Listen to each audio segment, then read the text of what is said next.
So it's really an important component to show business, Fritz, is that you need to record. You need to record your show. I know. Ooh. All right, here we go.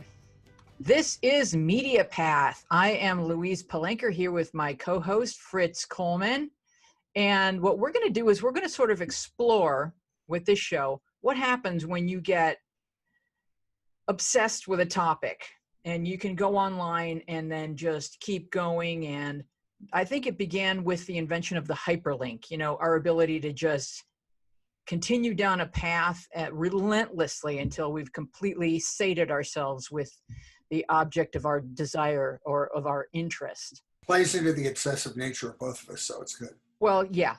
So as long as sleep is not a priority, we're off and running. And today we're going to talk about something that Fritz and I hold in common, which is a passion for the music of Motown. So I'm going to give you a little bit of background on Motown according to the internet, which is never wrong.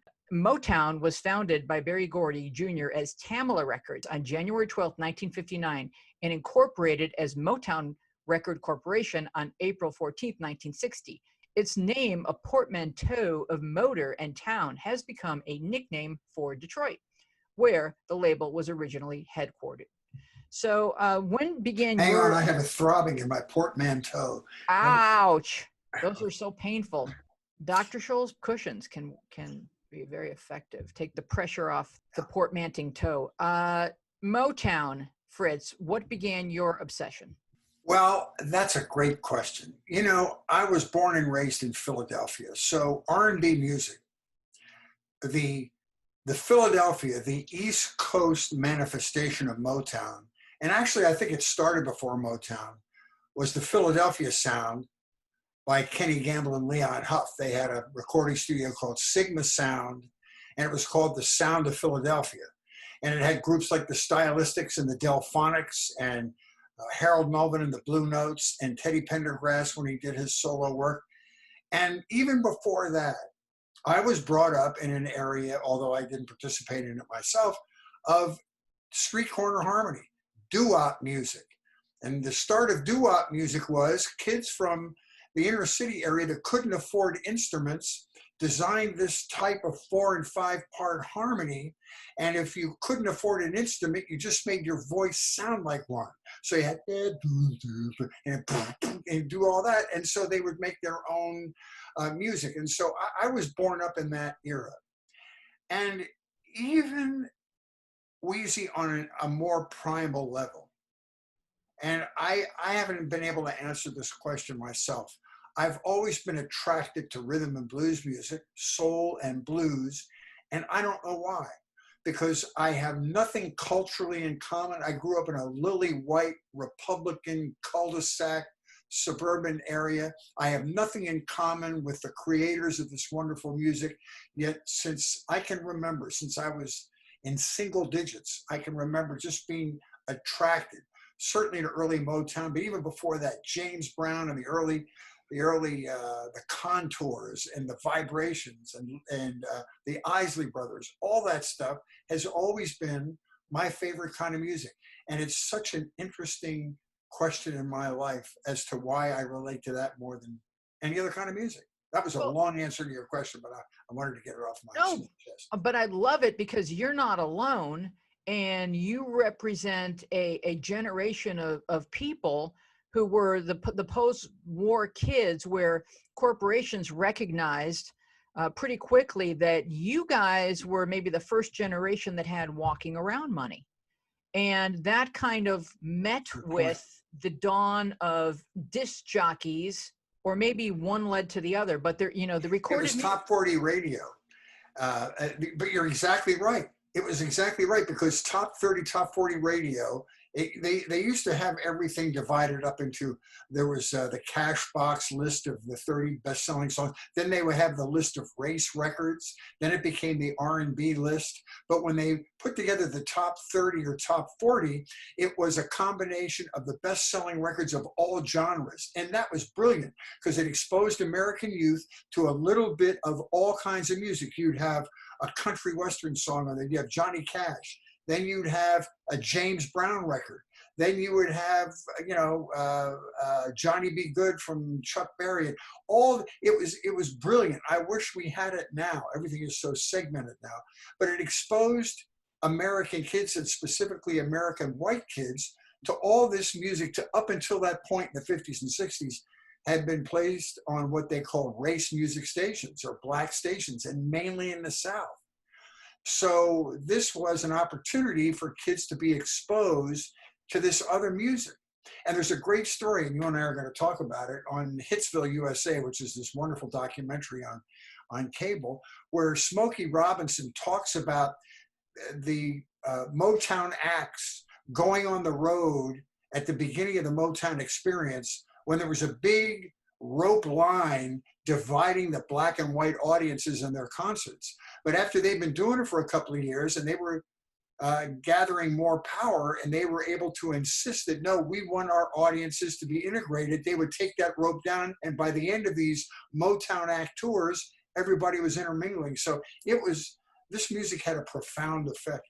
So if we take it a couple of steps further back, the beginning of recording music is finite. It feels like it's been there forever, like spoken word has been there forever since humans could speak. But recorded music, the history is finite. So you start out with very scratchy sounding records, then you get into 78s that feel a little bit more polished. The microphone was only invented post Rudy Valley. So singers used to have to really project, and then Frank Sinatra could sing gently into a microphone, and his voice, you could feel the intimacy of it. So back in the 20s and 30s, white people were already obsessed with what was great sounding jazz music, and they would flood to Harlem to go to clubs where black people weren't allowed to dine, but they were performing. So white people, we always knew what good was. When we heard it, we wanted to go there. We sought more of it, and we hunted for it, and we wanted to consume it. But for some reason, that's a really good point. Yeah, but for some reason throughout time, it's been threatening to a certain aspect of the status quo, that races are all human. And I want to get to that. I mean, it's a deeper. No, I think it's the most important aspect of Barry Gordy, and I know you and I have talked about this. Barry Gordy, because he knew how important presentation was, and a non-threatening packaging of these wonderful R&B acts would make it more accessible to white audiences. But in my own personal experience, I'll tell you, the first 45 record I ever bought was Elvis Presley, Hound Dog, and on the flip side was Love Me Tender. It was an RCA 45, and it scared the crap out of my parents. And then later on, I had the Contours and some of these bands, and it wasn't even that it was an African-American act, it was the sound and the rhythm, because this was the Lawrence Welk family. Right. This was Mantovani, music that made elevator music sound like hip hop. This was a boring family. So I sort of invaded their ears with this great R&B, but in on this new rhythmic music rode acceptance in the 50s during the civil rights movement. So I think this music permeated white households and made all the change acceptable. It did in my personal experience. And there probably was something initially primal and sexual about the sound of it that that parents found. Soul always sounded like sex to me. It sounded like the sex I wasn't having. So I wanted to listen to it all the time. It's very primal, and it goes back to African drums and 2/2 rhythms and all that kind of stuff, and a lot of percussion. That's exactly what it is. But if you talk about what are the underlying root causes of racism, or what are the underlying motivators of humans, and I think fear is huge. I mean, I think love is more powerful than anything, but I think fear is huge. And one thing that I think drives people towards racism is this fear that your child is going to meet and fall in love with somebody from a different religion, or from, And so I think this drives people to keep races apart. And so, you know, we wanted slaves to build, jumpstart our country so that we were immediately producing product that was trading on globally, but we didn't want the repercussions of stealing people and enslaving them. We just kind of wanted to do that, but we didn't want there to be any consequences. And what breaks my heart, as much as slavery is the period after the Civil War, where these people understood hard work, right? Because they were working very hard without getting paid. And so they immediately figured out how to become businessmen and how to create enterprise. And as soon as the white people in the town saw this happening, there were immediately political steps taken to Yeah, it's why Reconstruction didn't work, and then the Jim Crow era. It's all that. You know, it looked good on paper, but it the didn't look South good on was, paper to certain people. yeah, It was terrifying to certain people yeah, that a black yeah. man would be as important in What this I mean was, it was, time. the government. It was Abraham Lincoln, not Johnson, because Johnson was as guilty of backsliding. But it was U.S. Grant was trying to make Reconstruction work. But what I mean is, it's people that had at the beginning of it good intentions of trying to absorb the South back into the American family. But you're right. But all of this is fear. Everything we're experiencing right now is fear-based. It's because essentially we're afraid of cultures we can't identify with and thought processes that we can't identify with, and it's all about fear. And I think, to the subject of rhythm and blues music, the acceptance of it did more for civil rights than most big speeches and most laws, because what it did was make people excited about something from that area and consume it. And Barry Gordy was the head of the group. Not only did he make, he had this great etiquette school to teach people to make themselves presentable to white audiences. He hired, his company was black and white employees. He took a lot of heat for that too. So he was walking the walk as well as taking money from this concept as well. Well, he understood what all African American entrepreneurs understood, which was that if you employ African Americans, then those African Americans have money to put into the economy and to buy your product. So it's pretty simple logic that the best way to have a strong economy is to employ people who have money and can spend it. And so Barry Gordy understood that it wasn't just that he wanted to employ a lot of African Americans. It was that he also understood it was good for business. Barry Gordy was in his soul a businessman, but he was fearless, and he knew what he wanted, and he was also musical. So he had that sort of magical combination of skills that made him the right man for that moment. Motown, as we've come to know it, does not exist anymore. It appears to not be a label, but more of a label group now paired with Universal. We know that Barry Gordy sold Motown way back when, but at least then Motown was still a functioning entity. Now it's Motown in name only. And so I think that's interesting, because a lot of people don't even realize that Motown no longer exists, because for us it's a constant. Yeah, they've had an interesting history, and they signed some white bands that didn't work. They signed Rare Earth with, I just want to celebrate, or whatever that Rare Earth thing was. Mm-hmm. They had a couple of hits, and then they signed, I think, the first band that Neil Young was in, and I can't remember them. They were a Canadian band, but they never went anywhere. So they tried to sign white bands early. But I mean, if you look even beyond Barry Gordy, if you look at rhythm and blues in the 50s, 60s, and 70s, and its impact on race relations, here's my personal example. When I was a senior in high school, I cut school with a friend of mine and went down to North Broad Street to the Uptown Theater, which was the Philadelphia version of the Apollo Theater, and saw James Brown in concert. And there were 1,500 people in this auditorium, and my friend and I were the only two white guys there. There was no problem at all. That's so cool. We were just all there for the same James Brown experience. But that's like on a real tiny level, what this music sort of did for that social period in America's history. Yeah, I have a very similar memory. I'm 12 years old. If you can imagine parents today allowing this. I'm 12 years old, and the Temptations are coming to Buffalo, New York, where I grew up. And I can distinctly remember that urgent feeling of knowing that if they came, I needed to be there. I couldn't allow them to come and leave and me not witness it. It was some sort of urgency within me. And no one wanted to go with me.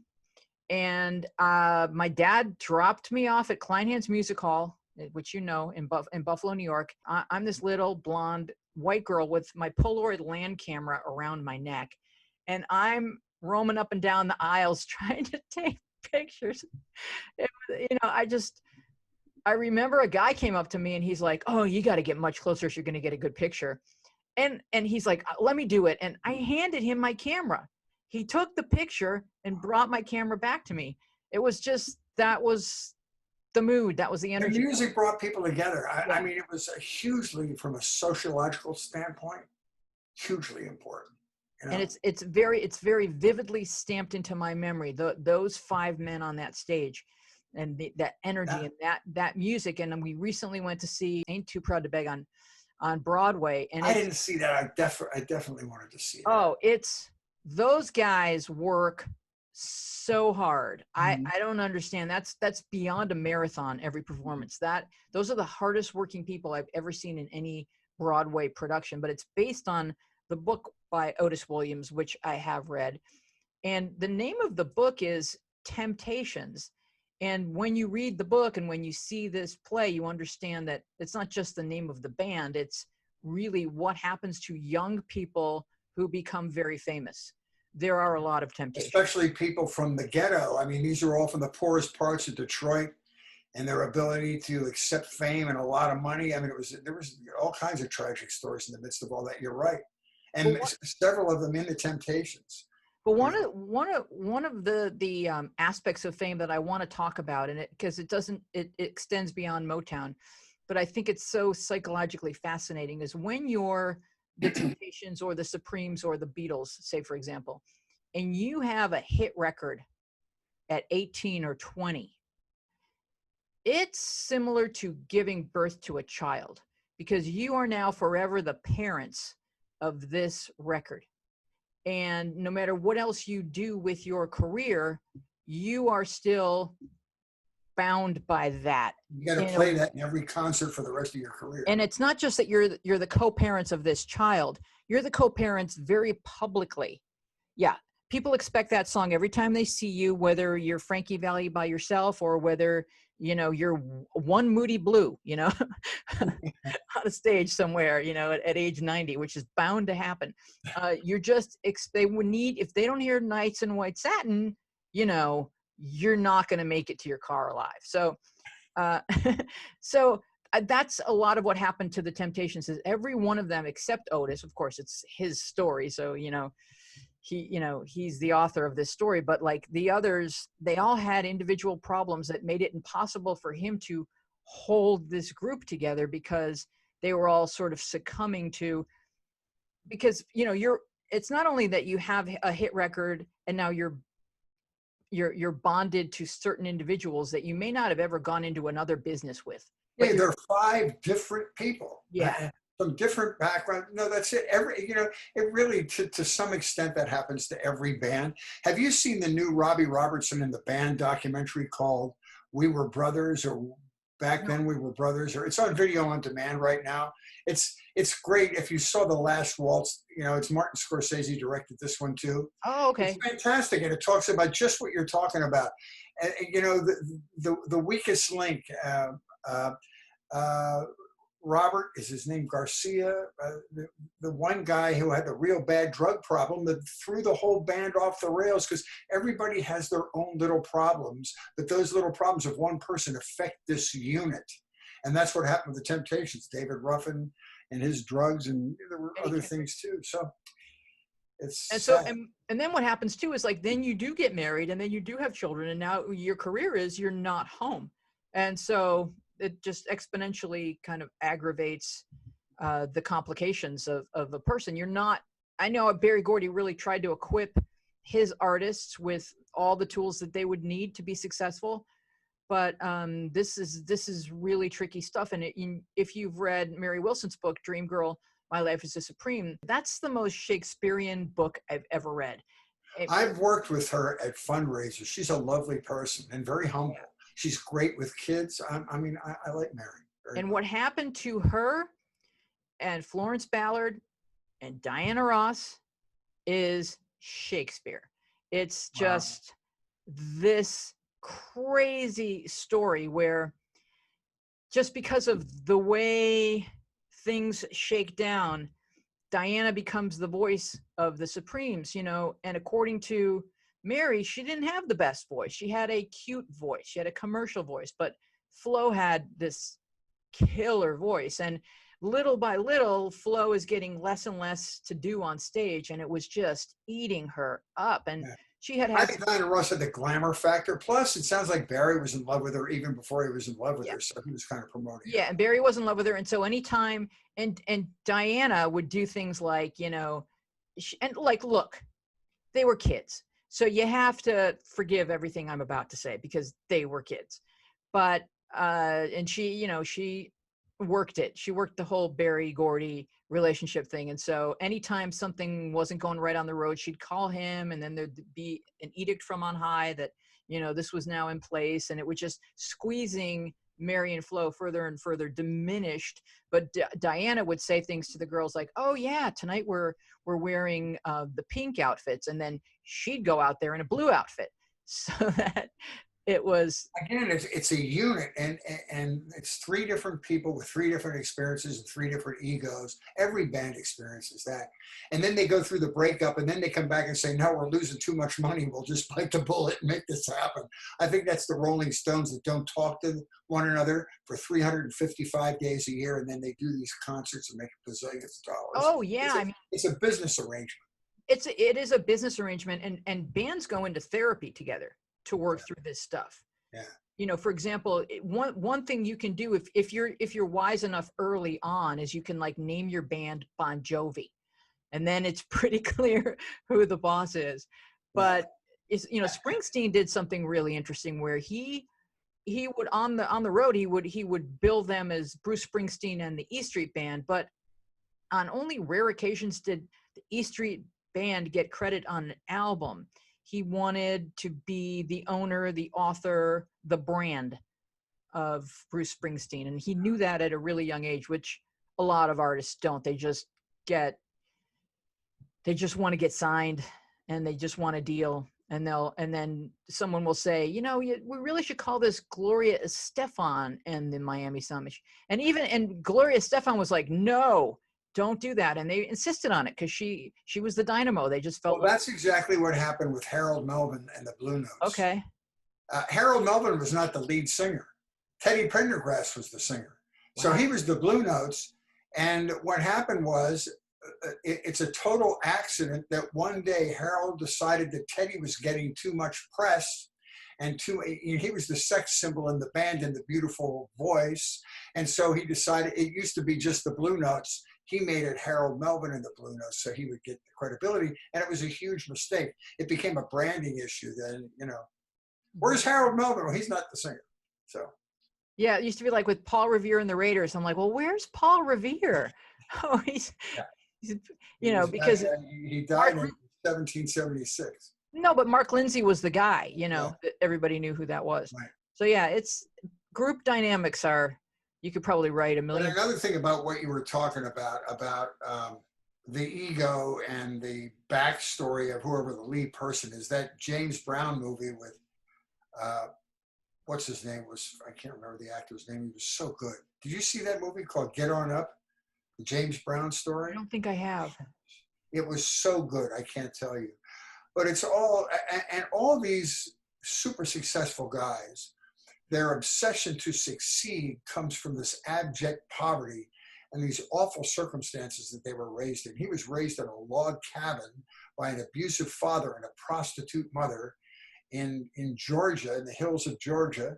And he left town, went to his grandmother's house. His grandmother was a madam in a brothel. I mean, just this hideous upbringing, but it was the forge that made his personality what it was, and insisting on people call him Mr. Brown, and insisted on controlling his business all by himself and not letting anybody push him around, because it was the only time in his life when he could control circumstances, because as a child, he was a victim of these awful circumstances. I see. It's just all those people.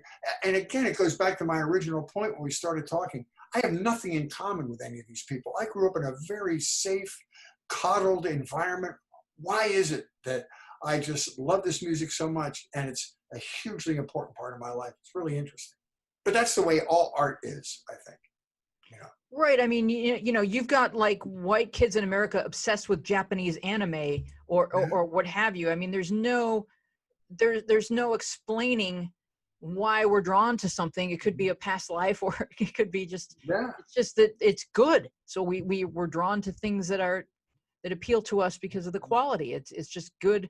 This is good music. I mean, I wasn't just listening to the music of my time as a child. I was also devouring my parents' record collection, whereas most people weren't. So I was drawn to that as well as the pop music of my childhood. Well, so you were a more evolved child. I couldn't stand the music my parents. My father would, Saturday night it would be Lawrence Welk and Mitch, what's his name? Mitch Miller, the sing-along thing. It was just no, I hate that. awful. That's awful. I hate that. It was an abomination. Well, and if they wanted a little atmosphere music for dinner, they'd put on like a Mantovani record, which is the sound you hear after you die. When you're on your way to heaven, this is what's playing in your head. It was awful. So part of my draw to the rhythmic fun and funk and rawness of R&B probably was as a rebellion against my parents.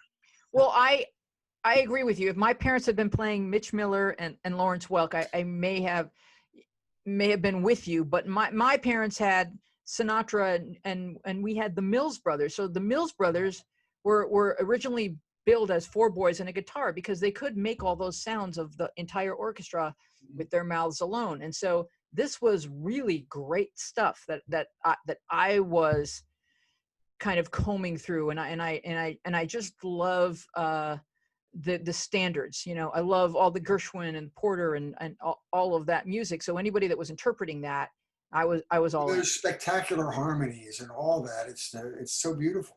You know? Yeah, I mean, even if you listen to the Andrews Sisters, not even if, but I mean, those are some really, really intriguing harmonies. Very precise. They were unbelievable. I mean, these wonderful 4-part harmonies they were immaculate. You know, really.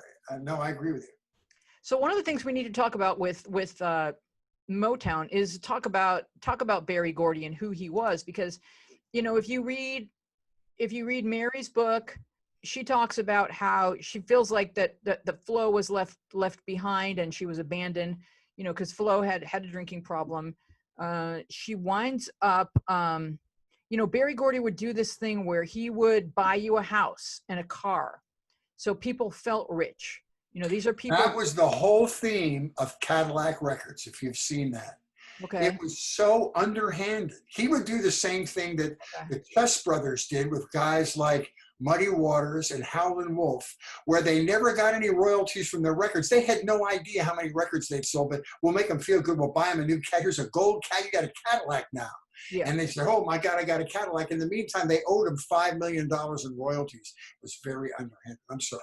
Yeah, so there was some stuff going on, and, you know, I don't know the details of it. I just know what I've read in these books, and that because Florence had some early childhood trauma, she needed more support, she needed therapy, and she needed guidance. And instead it was like, you know, we're going to just cast Cindy Birdsong in your role. And so Florence dies, I think in her 40s, in poverty, and then there's this whole, the whole Motown family shows up at her funeral, including Diana Ross, and Mary just felt like Diana wanted to speak at Flo's funeral, and Mary just thought that that was like the height of hypocrisy. So it was really fraught and fascinating. And I'm sure every person who witnessed it has a different perspective on what happened to those three girls, but just fascinating stuff. And then if you read Smokey's book, which is called Inside My Life, you know, Smokey and Barry were best friends. And so Smokey was like the second in command, and he felt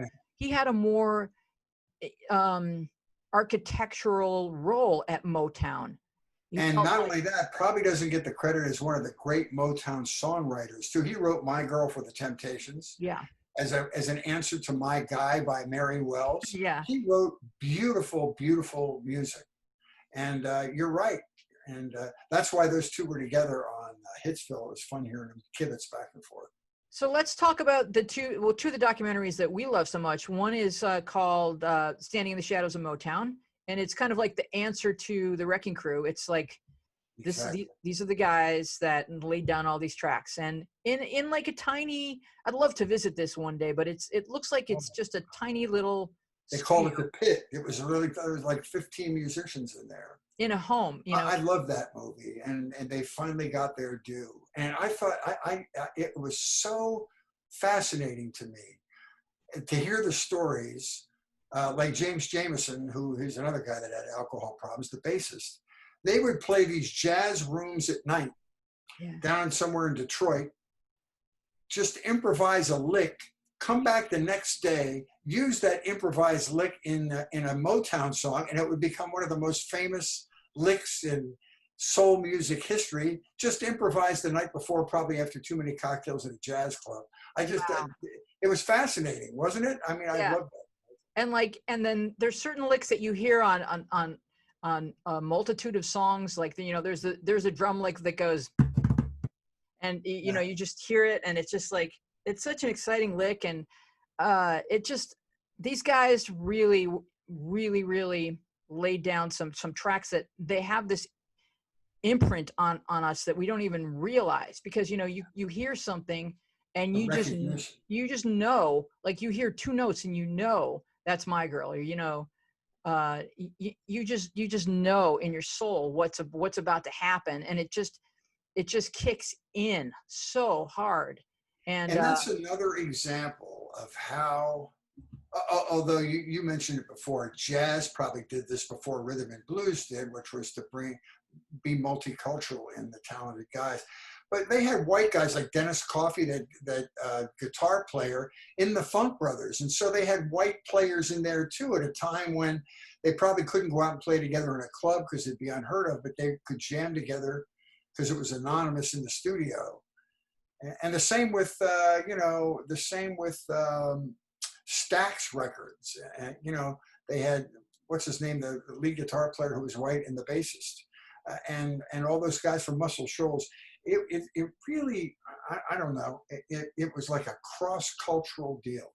Well, music is integrated way before anything else, before the armed services, before any kind of office setting, before.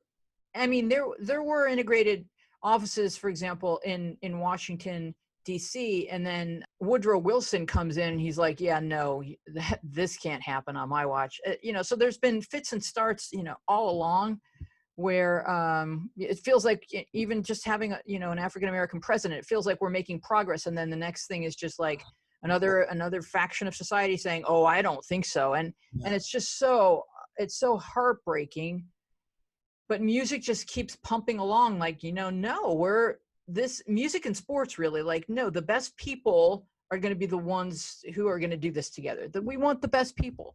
It does not matter what color they are. I love the Funk Brothers movie, though. I just love all those stories. Yeah, I love how it opens with that. Six guys and their instruments and one old DeSoto going through the cold Michigan night to a gig. And, you know, I don't know if I don't even know if they mentioned it in the movies, if those guys participated in any kind of royalties from all the sessions they played in. Did they get does the musicians union insist that they get paid royalties for all the things they played on, or they bought it, you know, they gave them a flat fee and that was it? And nobody got rich. I mean, that's like asking if the Wrecking Crew did. I don't think so. They are paid for their session. That's what I think. That was it. Yeah. I No, I the one really, that's airing right now on Netflix is Hitsville, right? yeah. And that's the one you've watched several times. I've watched it several times. I just love it. And I love the stories where history changes. I don't know if it was Martha Reeves or it was one of the ladies was the receptionist there, and they had somebody from the union come in to inspect the place, and they needed to have a woman singer, or they had to do. You remember that story?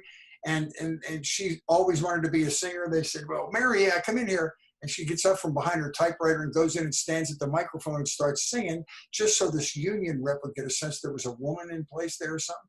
And they said, "Wait a minute, we got to record this woman. She's really good."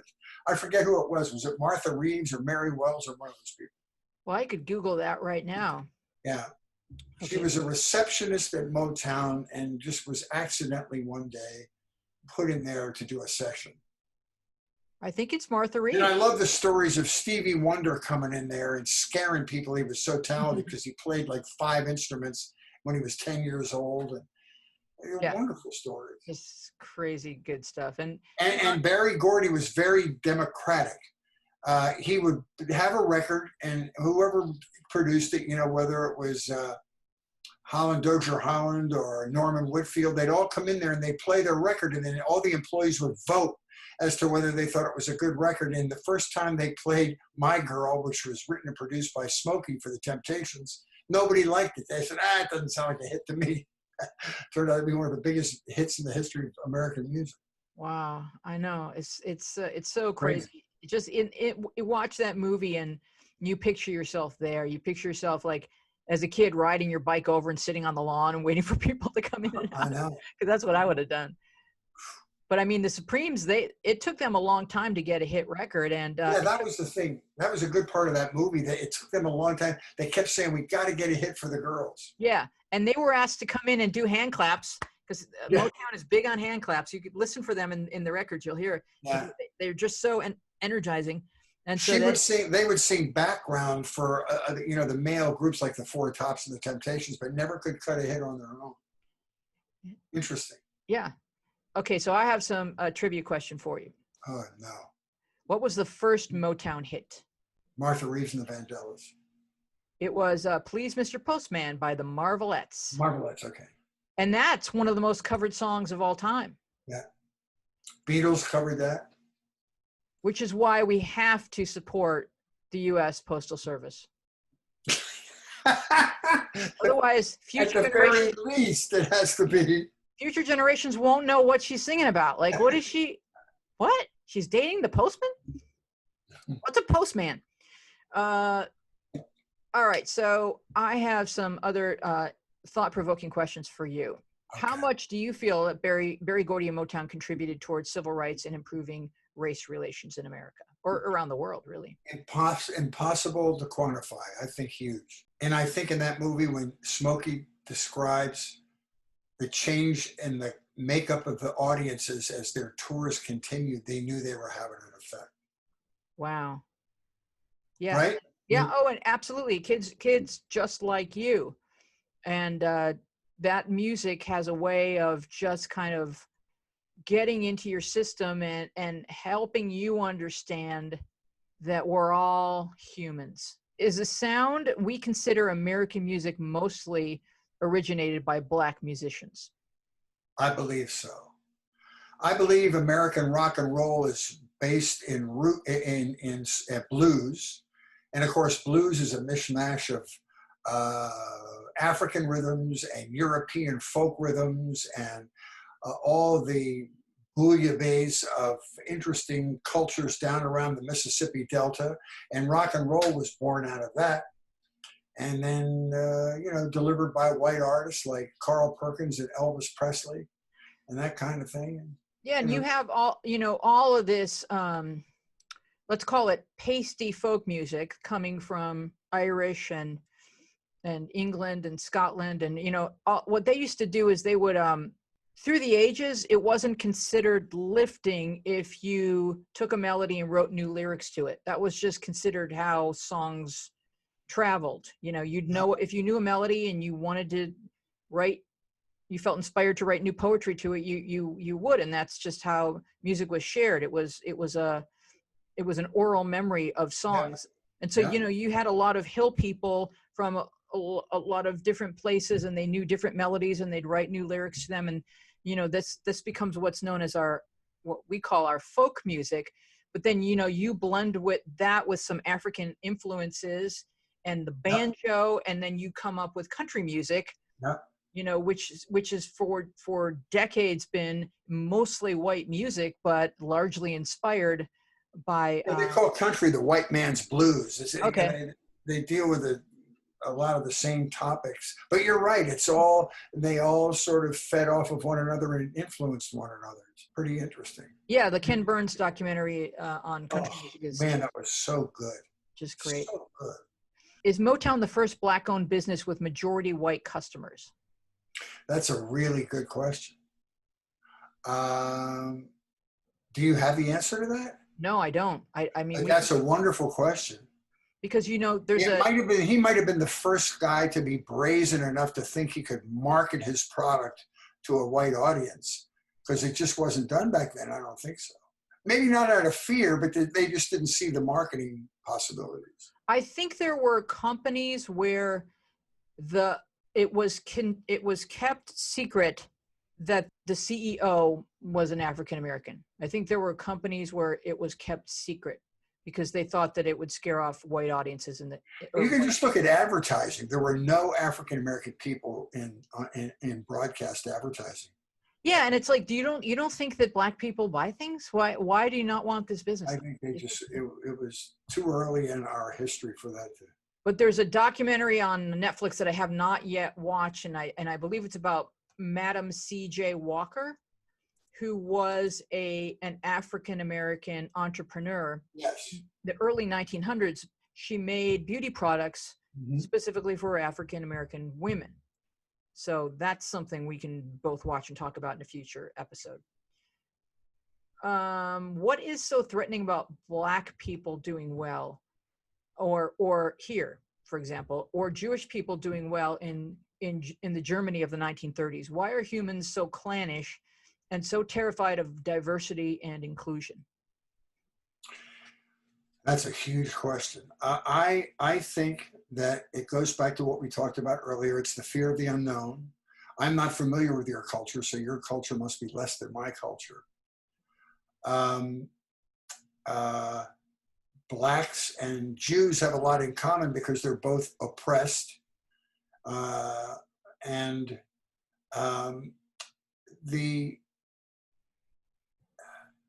some of the brilliance of their accomplishments in both groups of people come from their desire to survive. And they do really well when unoppressed. Yeah, but I mean, Jews, they've been oppressed by everybody on the globe, and they do well because they have an acumen for business, and all of it is born out of trying to survive the circumstances they were in.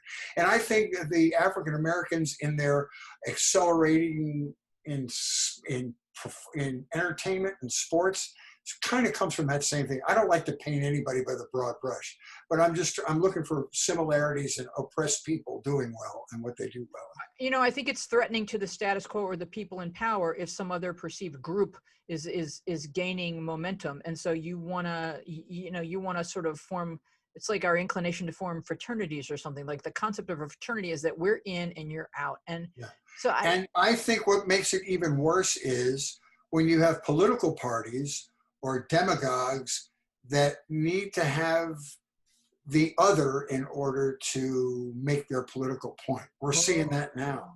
You know what I mean? There has to be a scapegoating, and they need to have a target. And so, Hitler did it in the 30s, and in the South, the did it with black people after emancipation, and they didn't want them to get power, just like you're talking about. They started to rise in power. They got political power. They were actually voted into office, and that scared people. That was the rise of the Ku Klux Klan, Right. and then they were all tamped down again, and we had the Jim Crow era. So it's all born out of fear of the other, and as you say, accomplishing something like if they're successful, it's going to take away from your success. Right. It's a zero-sum game. This perception that it's a zero-sum game, when of course it isn't, because as we talked about, if you put money in someone's pocket, that person doesn't have money that you don't have. That person has money they're going to pump into your economy so that you're going to have more stores to visit in your little village that you enjoy going to. We're contributing towards a greater lifestyle for all of us. So, but gaining power through fear is really interesting, because rage isn't a primary fear, or rage isn't a primary emotion.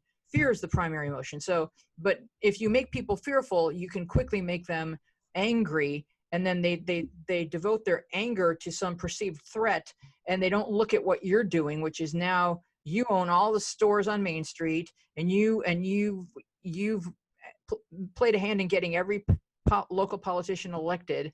You're the person that's pulling all the strings in this town, but no one's looking at you. They're just looking at like, oh, I don't want that family moving here. Like, that's the thing that's terrifying. And it's what we do. Listen, the explanation is as simple as human nature. We all hate what is different. We're very tribal. We're seeing that now more than ever. And we don't like what is not us. And we love to blame our own inadequacies in some perceived threat from another group. That's what Hitler did. He said everything that was wrong with Germany was because of the Jews. Well, it wasn't. It was because at the end of World War I, Woodrow Wilson and the geniuses that decided to divvy up Europe and the Middle East made a very serious mistake. It was horrible. And then make them pay for their own defeat.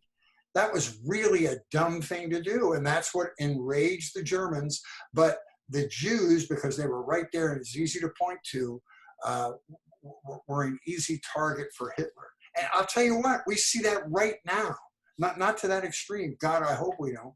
But it makes me so hurt when I hear the way we're doing the same sort of psychology right now in many instances. Well, you have Putin, who's using Soviet tactics of psychology to fracture people, to find weak points and press on them. And so these are human weak points. We're clannish because as a species, in order to survive, you had to worry about the clan on the other side of that hill with foreheads that were a little bigger, because they might come over here and take our food and our women. So you had to be a little afraid of people who look different. But, as we're becoming more globally interdependent, and I know the word global can be, a hot word for certain people, but actually the internet and. But it's the truth. We're a global world now, and some people can't get used to that. Yeah, and so there's still going to be those fear points that hit you, where you look up and you say, oh no, I don't know what's happening. I don't understand this. Why does he have a turban? What does that mean? What if my daughter falls in love with him? And then the most ironic thing too is that, I think these are deep-seated fears that your daughter is going to marry someone from a different clan. But conversely, the thing that melts racism the quickest is having a grandbaby from that marriage. Yes. Your heart melts instantly. And so the thing that they're most fearful of is actually the cure. That's a great point. But a lot of people don't want to look at it that way, because they're still thinking, well, my daughter's not marrying anyone who's not a Christian or not. No. So what you're saying is it goes back in the DNA history of human beings to be that way. Exactly. It's them protecting their family and their tribe and it's human nature, but we've also evolved beyond that point, and we have to, there are too many people in the world now. We can't look that way. We have, but and it's like, I get that white privilege it is a thing, and that walking around in white skin, we have no idea what it's like to walk around in a different color of skin. But I know that even when it was just the Native Americans who were here, there were some tribes that were peaceful, and then there were some tribes that were always on the warpath. And like the Sioux or the Lakota, for example, that was what they did. Yeah. So people, those are people. They're just, people are going to. And they probably had to be that way because to protect themselves with whoever their enemies were at the time for survival. Who wants to get the buffalo down in this area? We have to. Yeah, I mean, and it's the same on any continent. It's as you go through the centuries, you're going to see all kinds of Huns invading or Tartars or what have you, and that's just what humans do. So now we just have to say, well, we're only on Earth for 100 years each. So while we're here in our limited capacity to see beyond our village or beyond the time frame of our time on Earth, what can I do to move things forward? Yeah. And we can all do a little bit. I agree. And what you just said goes back to the beginning of this discussion, which was the social impact of Motown and rhythm and blues music. And I think that music and and the way it was marketed to white America helped to soothe the chasm, between us and say, we're not so different from them. So I think that's the social impact that this music had. Absolutely. And what a gift. Yeah. It was, I think, as powerful as Martin Luther King in moving us closer towards each other in understanding. And I'll tell you, I feel duplicitous sometimes because I don't like a lot of hip hop. I like the rhythm, I like the beats, but I don't like the lyrics. And everybody says, well, no, it's the blues of the 21st century, but it's not. Blues lamented like their poverty and that stuff didn't go well, but there was always some humanity connected to it. It wasn't all violent. I mean, hip hop is denigrating to women. It's misogynist. It's all about money. And it's what happens if you took a blues artist like Leadbelly and gave him $10 million, he'd probably write hip hop songs because it'd be all about, the champagne and the Cavassier and the bitches and all that kind of stuff. I just don't, it doesn't resonate with me. I don't think it's the blues of the new century. I think it sometimes is the poetry of the street, I guess, but it's not the blues, because blues was, it was howling at the moon. It was a lament. It was sad, but wonderful. And I think that's what resonated with me all the time. I don't know why I brought that up. No, I understand. I understand the point. And I don't think that all hip hop lyrics are like that. No, they're not. I mean, if you want to learn about hip hop, just watch Ari Melber, because I do. He's pretty knowledgeable, man. He quotes these lines from these obscure hip hop guys. I don't know. But you have to understand, even though it's not our favorite art form, if he's pulling wisdom from those lyrics, then there's wisdom in those lyrics. No, you're absolutely correct. And he's smarter than I am. Yeah. Well, Fritz, I really enjoyed this conversation. I always enjoy talking to you. We'll do it again. All right. I'll talk to you soon. We need to send a copy of this to Barry Gordy. Oh, man. I would love to go to Motown with him and Smokey and sit behind that piano. Cool. All right, darling. Thank you so much. All right. Well, we don't have to hang up the Zoom call. That's just going to be the end of the show. Well, I have to, because I have to do the weather at 5. Oh, the weather. Yeah. My job keeps getting in the way of my fun.